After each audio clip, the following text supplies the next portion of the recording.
Hi friends, welcome to మన Bommarillu. Upcoming రివ్యూలోకి వెళ్ళిపోదాం. గంగ వీరునే తనపై హత్యాయత్నం చేశాడు అని చాలా కాన్ఫిడెంట్గా చెప్తుంది. ఈ విషయంలో రుద్ర, శకుంతల, విజయేంద్ర ప్రతాప్ ఎంతమంది చెప్పినా తన మాటని మాత్రం మార్చుకోదు గంగ. నా దగ్గర సాక్ష్యాలు లేకపోవచ్చు, సీసీటీవీ ఫుటేజ్ని కూడా ఈ వీరు అన్నయ్యే ట్యాంపర్ చేసుండొచ్చు. కానీ ఒకటి మాత్రం నిజం, ఎన్నాళ్ళు దోషి తప్పించుకోలేడు. నేను ఎంతమంది ముందైనా చెప్తాను, ఈ వీరునే నన్ను చంపాలనుకున్నాడు అని విజయేంద్రని, శకుంతలని ఎదిరించి చెప్తూ ఉంటుంది గంగా.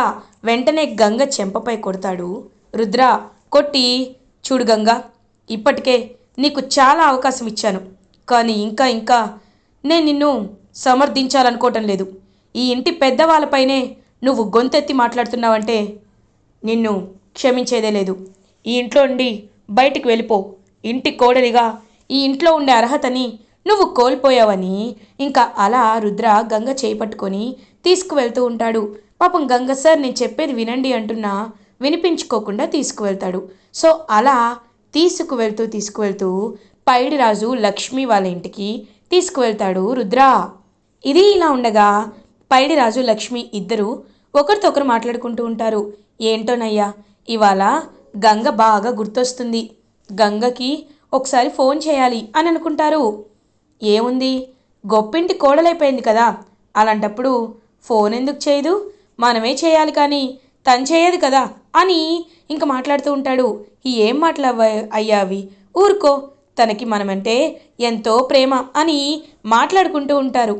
కరెక్ట్గా అదే టైంకి కార్ సౌండ్ వినపడుతుంది. ఇదేంటి కార్ సౌండ్ వినపడుతుంది అని ఇంకా అలా చూసేసరికి రుద్ర గంగ నడుచుకుంటూ వస్తారు. గంగా, నీకు 100 ఏళ్ళ ఆయుష్, ఇప్పుడే నీ గురించి తలుచుకుంటున్నాను. బాబు ఎలా ఉన్నారు అని అడుగుతారు. చూడండి, నేను మీకు మర్యాదలు చేయించుకోవడానికి రాలేదు, ఒక విషయాన్ని చెప్పడానికి వచ్చాను. గంగ మా ఇంటి కోడలిగా ఉండే అర్హతని కోల్పోయింది. మా ఇంటి అల్లుడు వీరుపై సాక్ష్యాలు లేకుండా లేనిపోని అబాండాలను వేస్తుంది. అలాంటి అబాండాలని విని తట్టుకోలేక మా పెద్దవాళ్ళు మాట్లాడుతుంటే వాళ్ళని కూడా ఎదిరించింది. ఇలాంటి అమ్మాయిని మా ఇంట్లో ఉండడం కరెక్ట్ కాదని నేను ఆలోచించి ఇక్కడికి తీసుకొచ్చాను. తను ఇకపై ఆ ఇంటి కోడలు కాదు, మీ ఇంటి ఆడపిల్లే. తను మీ ఇంట్లోనే ఉంటుంది అని చెప్పి గంగని వదిలేసి రుద్ర అక్కడి నుండి వెళ్ళిపోతాడు. ఒక్కసారిగా ఇంకా లక్ష్మి, గంగా ఏంటే ఇది, ఏం మాట్లాడుతున్నారు, అల్లుడు గారు మాటలు వింటుంటే నాకు చాలా భయంగా ఉంది, అసలు ఏం జరిగింది అని అడుగుతారు. ఇంక జరిగిందంతా చెప్తుంది. అమ్మ, వీరు నన్ను చంపాలనుకున్నాడు, కానీ ఆ విషయాన్ని ఇంత చెప్తుంటే వీళ్ళకి అర్థం కావట్లేదు అని అంటారు. చూడమ్మా, నువ్వు సాక్ష్యం లేకుండా ఏం చెప్పినా ఎవరు నమ్మరు అని అంటారు పైడిరాజు. నాన్న, ఆ సాక్ష్యాన్ని నేను సంపాదించాలి అనుకుంటున్నాను, కానీ సంపాదించలేకపోతున్నాను. ఏం జరుగుతుందో నాకు అర్థం కావట్లేదు అని ఎంతో అంటే ఎంతో చాలా బాధపడుతూ ఉంటుంది పాపం గంగా. లేదు, నువ్వు ఇంట్లో ఉండడం కరెక్ట్ కాదు. ఎంతైనా ఒక ఆడపిల్లకి పెళ్ళైన తర్వాత తన జీవితం అంతా అత్త వాళ్ళ ఇంట్లోనే వెళ్ళిపోవాలి, కానీ పుట్టింట్లో ఉండకూడదు. అతని కాలు పట్టుకుంటాను, ఏదైనా చేస్తాను, బ్రతిమ్లాడి ఖచ్చితంగా నిన్న నా ఇంట్లో మళ్ళీ కోడలుగా తిరిగి పంపిస్తానని ఇంకా అలా వెంటనే వాళ్ళైతే మొత్తం పాపం బయలుదేరుతారు హుటాహుటిన. అమ్మ వద్దమ్మా అని ఎంత చెప్తున్నా అలా ఇంకా వాళ్ళిద్దరూ బయలుదేరుతారు, లక్ష్మి అండ్ పైడిరాజు. ఇది ఇలా ఉండగా రుద్ర ఇంటికి రీచ్ అవుతాడు. ఇంటికి రీచ్ అయ్యి వీరు, ఐఎమ్ సో సారీ, నీ విషయంలో నేను చాలా పెద్ద తప్పు చేశాను. నా వైఫ్ గంగా నీ గురించి ఎప్పుడు ఇలాగే మాట్లాడుతుంది, కాబట్టి నేను తన తరపున సారీ చెప్తున్నాను. ఇంకెప్పుడు అలా జరగేలా నేను చూసుకుంటాను, ఇంకెప్పటికీ అలా జరగదు అని రుద్ర చేతులు పట్టుకొని చెప్తూ ఉంటే, అదేంటి బావగారు, తప్పు చేసిన వాళ్ళని వదిలేసి మీరు సారీ చెప్పడం ఏంటి అని ఇషిక అంటుంది. అప్పుడే కరెక్ట్గా గంగ వాళ్ళ అమ్మ నాన్న లక్ష్మి, పైడిరాజు కూడా ఇంటికి వస్తారు. వచ్చి, అవునమ్మా, తప్పు చేసింది గంగ, కాబట్టి గంగ క్షమాపణ చెప్పాలి, కానీ అది చాలా మొండిది. చిన్నప్పటి నుండి దాని మొండితనాన్ని నేను చూస్తూనే ఉన్నాను కదా. ఎప్పుడైనా ఒక అమ్మాయి తప్పు చేసింది అంటే 90% దానికి కారణం వాళ్ళ అమ్మా నాన్నే. దాన్ని మేము మొండిగా పెంచకుండా ఉండాల్సింది. మేమే తప్పు చేశాం. మా అమ్మాయి చెప్పిన దానికి మేం సారీ చెప్పాలి. మేము మీ కాలు పట్టుకొని క్షమాపణ చెప్తామని ఇంక పాపం అలా గంగ వాళ్ళ అమ్మా నాన్న లక్ష్మి పైడిరాజు ఇద్దరూ వీరు కాలు పట్టుకోవాలి అని అనుకుంటే వెంటనే గంగ వాళ్ళని ఆపేస్తుంది. అమ్మ వద్దమ్మా. ఎందుకంటే ఎప్పుడైనా ఒక ఆడపిల్ల ఎవరైనా పిల్లలు అనేవాళ్ళు వాళ్ళ తల్లిదండ్రులు తల పైకెత్తుకునేలా ఉండాలనుకుంటారు కానీ తల దించుకునేలా ఉండాలి అని అనుకోరు. కాబట్టి నేను అలా ఉండాలి అనుకోవటం లేదు. చెప్పాల్సింది కాలు పట్టుకోవాల్సింది నేను కదా. సరే, నేనే నేనే కాలు పట్టుకుంటాను అని పాపం వీరు కాళ్ళు పట్టుకుంటుంది. ఏ తప్పు చెయ్యకపోయినా గంగా ఇంకా వీరు ఈగో సాటిస్ఫై అవుతుంది. అలా చూస్తూ ఉంటాడు. వెంటనే పాపం రుద్ర అలా చూస్తూ ఉంటాడు. ఇంక వీరు వాళ్ళ అమ్మ నాన్న సారీ గంగ వాళ్ళ అమ్మ నాన్న అక్కడి నుండి వెళ్ళిపోతారు. సో అందరూ అలా మొత్తం కూల్ అయిపోతారు. శకుంతల, చూడు గంగా, ఇదే నీకు లాస్ట్ అండ్ ఫైనల్ వార్నింగ్. ఇంక గంగ రుద్ర దగ్గరికి వస్తుంది. ఏంటి, మళ్ళీ ఏం చెప్పడానికి వచ్చావు అని అడుగుతారు. సార్, ఈ ఒక్కసారి నా మాట వినండి. అప్పుడు ఏమవుతుందో నేనే మీకు చెప్తాను. ప్లీజ్ సార్ అని అంటుంది. సరే చెప్పు, వింటాను అని అంటారు. సార్, ఇప్పుడు నేను వీరు అన్నయ్యతో వెళ్ళి మాట్లాడడానికి ప్రయత్నిస్తాను. మీరు కార్ వెనక నుండి నన్ను ఫాలో అవ్వండి. నా మాటలు వినండి. అప్పుడు ఎవరు అబద్ధం చెప్తున్నారో ఎవరు నిజం చెప్తున్నారో మీకే అర్థమవుతుంది అని అంటుంది. ఈ ఒక్కసారి నీ మాట వింటున్నాను గంగా, మళ్ళీ నీ మాట వినను, సరేనా అని అంటారు. సరే సార్, ఈ ఆఖరి సారైనా నాకు అవకాశం ఇచ్చినందుకు థ్యాంక్ యూ సార్ అని ఇంకా అలా కావాలనే వీరు దగ్గరికి వెళ్తుంది గంగా. వీరు గంగను చూసి, ఏంటి గంగా, మొహం అంతా మాడిపోయినట్టుంది. అవును మరి, నేను ఈ ఇంట్లో ఇటుక ఇటుక పేర్చుకొని కట్టుకున్న నా సామ్రాజ్యమే నమ్మకం. అది ఎవరి కంటికి కనిపించదు.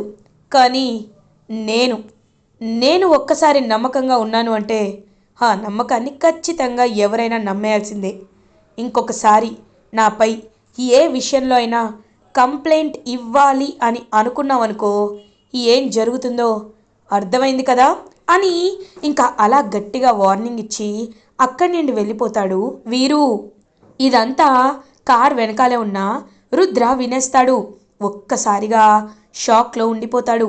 వెంటనే గంగ పరిగెత్తుకుంటూ రుద్ర దగ్గరికి వచ్చి, సార్ సార్, విన్నారు కదా, ఇప్పటికైనా మీకు అర్థమైంది కదా, ఇదంతా కావాలనే ఆ వీరు చేస్తున్నాడని, లేకపోతే ఇంకొకసారి నాపై కంప్లైంట్ ఇస్తే ఏం జరుగుతుందో చూసారా అని ఎందుకంటారు సార్ అని అంటుంది. ఇంకా వెంటనే రుద్ర ఆలోచనలో పడతాడు. ఇప్పటికైనా నన్ను నమ్మండి సార్, వీరునే నాపై హత్యాయత్నం చేశాడు అని అంటుంది. సరే గంగా, నమ్ముతాను, నేను నిన్ను ఖచ్చితంగా నమ్ముతాను. కానీ ఒకటి మాత్రం నిజం, ఇంకా బలమైన సాక్ష్యాన్ని మనం సంపాదించాలి. అప్పుడే నేను నమ్మడం, ఇంట్లో వాళ్ళు కూడా నమ్మించడం జరుగుతుంది. సాక్ష్యాలు లేకుండా ఎవరు మాటలు వినరు కదా అని ఇంకా అక్కడి నుండి వెళ్ళిపోతాడు రుద్ర. ఖచ్చితంగా సంపాదిస్తాను సార్, సంపాదించి తీరుతాను, సాక్ష్యాలు ఉండేలా చేస్తాను అని ఇంకా అలా పాపం కాన్ఫిడెంట్గా అక్కడి నుండి వెళ్ళిపోతుంది గంగా. ఇది ఇలా ఉండగా నెక్స్ట్ డే మార్నింగ్ అవుతుంది. ఇంకా అలా రుద్ర అయితే వెంటనే అక్కడికి బయలుదేరి బాక్సింగ్ అకాడమీలో తనకి సంబంధించిన దీప్తి, తన స్టూడెంట్ దీప్తి ఎలా ఉంది అని అంతా ఆలోచించుకుంటూ ఉంటాడనమాట. వెంటనే అదే టైంకి రుద్రకి ఒక ఫోన్ కాల్ వస్తుంది. ఆ ఫోన్ కాల్లో, ఏంటి రుద్ర, నువ్వు చాలా హ్యాపీగా ఉన్నట్టున్నావు, రీసెంట్గా మ్యారేజ్ కూడా చేసుకున్నట్టున్నావు కదా, అయినా ఆ మ్యారేజ్ని ఎవరు అనుమతించలేదనుకో, నీ స్టూడెంట్గా నీ భార్యనే నువ్వు బాక్సింగ్లో ఛాంపియన్ చేద్దాం అనుకున్నావు, కానీ అది అవ్వలేదు చూసావా, ఎప్పటికీ అవ్వదు కూడా, నువ్వెప్పటికీ ఒక లూజర్వే, నా దృష్టిలో నువ్వు లూజర్వే అని గట్టిగా అరిచి కాల్ కట్ చేస్తారు. ఒక్కసారిగా షాక్ అయిపోతారు రుద్ర. ఎవరు నాకు కాల్ చేసింది, కావాలనే ఎవరు నన్ను కాన్ఫిడెన్స్ లేకుండా చేయాలనుకుంటుంది అని ఆలోచిస్తూ ఉంటే పారు కావాలనే తన వాయిస్ని ఏఐలో మార్చి అదంతా చేస్తుంది. ఇంకా ఇలా చేస్తే అయినా ఖచ్చితంగా రుద్రలో ఉన్న కాన్ఫిడెన్స్ అనేది తగ్గుతుంది అని ఆ దీప్తిని ఎంత డబ్బిచ్చైనా కొనేయాలి అని, అసలు రుద్రకి దొరకడానికి స్టూడెంట్స్ ఎవరు లేకుండా ఉండాలి అని గట్టిగా ఫిక్స్ అవుతుంది. ఇది ఇలా ఉండగా శకుంతల అలా ఇంకా బయటికి వస్తూ ఉంటే, అమ్మా ఎక్కడికి బయలుదేరావు అని అడుగుతుంది ప్రీతి. ఏం లేదు, ఇవాళ సోమవారం కదా, అందుకే శివుడికి పూజ చేయడానికి శివాలయానికి వెళ్ళాలనుకుంటున్నాను. కాకపోతే మీ నాన్నగారిని అడిగాను, మీ నాన్నగారు రానని చెప్తున్నారు అని అంటారు. అమ్మా నువ్వెప్పుడూ ఒంటరిగా వెళ్ళలేదు కదా, అలాంటప్పుడు ఇప్పుడు వెళ్తే ఎలా అని అంటారు. లేదు పర్లేదు, నేను వెళ్తాననే లోపు అక్కడికి గంగ వస్తుంది. నేను నేను మీతో వస్తాను అని అంటుంది. ఏమీ అక్కర్లేదు, నువ్వు రావాల్సినంత అవసరం ఏమీ నాకు లేదు అని అంటారు. అలా అంటారేంటి, నేను మీతో పాటు వస్తానమ్మగారు, నేను శివుడికి పూజ చేస్తాను అని అంటుంది. సరే వస్తానంటున్నావు కదా, రా అని ఇంకా అలా శకుంతల అండ్ గంగ ఇద్దరూ కలిసి పూజకి బయలుదేరుతారు. ఇంకప్పుడే గుడి దగ్గరికి కరెక్ట్గా బయలుదేరుతుంటే కార్ టైర్ అనేది పంచర్ అవుతుంది. ఇంకలా కిందకి దిగి ఈ కార్ ఇప్పుడే టైర్ పంచర్ అవ్వాలా అని చూస్తూ ఉంటారు. అప్పుడే కరెక్ట్గా కొంతమంది రౌడీలు, లైక్ బందిపోట్ల టైప్లో అనమాట, వాళ్ళు వచ్చి ఏంటి కార్ నడి మధ్యలో ఆగింది, మీరు మాత్రం ఇలాగే ఉన్నారు, ఇవ్వండి డబ్బులు ఇవ్వండి అని కత్తి చూపిస్తూ ఉంటారు. రేయ్ ఎవర్రా మీరు అని అడుగుతుంది గంగ. ముందు మీ మెల్లో ఉన్న నగలు డబ్బులు ఇవ్వండి, ఇచ్చిన తర్వాత మాట్లాడండి అని ఇంకా దొంగతనానికి వస్తారు. పాపం శకుంతల ఏమో అయ్యో ఖచ్చితంగా ఇవ్వాలి అని అలా మెల్లో నుండి తన నగలని తీసి ఇవ్వబోతుంటే, అమ్మగారు ఆగండి, ఎందుకు మీరు డబ్బులు ఇస్తున్నారు అని అడుగుతారు. ఇవ్వకపోతే వాళ్ళు మన ప్రాణాలు తీసేస్తారు అని అంటారు. అమ్మగారు నేనుండగా మీ ప్రాణాలు వాళ్ళు ఎందుకు తీస్తారమ్మగారు, తీయలేరు అని అంటారు. ఏంటి నువ్వేమన్నా తోపా అని అడుగుతారు రౌడీ. కాదు, నేను బాక్సింగ్ నేర్చుకున్నాను అని ఇంకా అలా చూపించేసరికి వెంటనే ఒక్క పంచ్ ఇస్తుంది.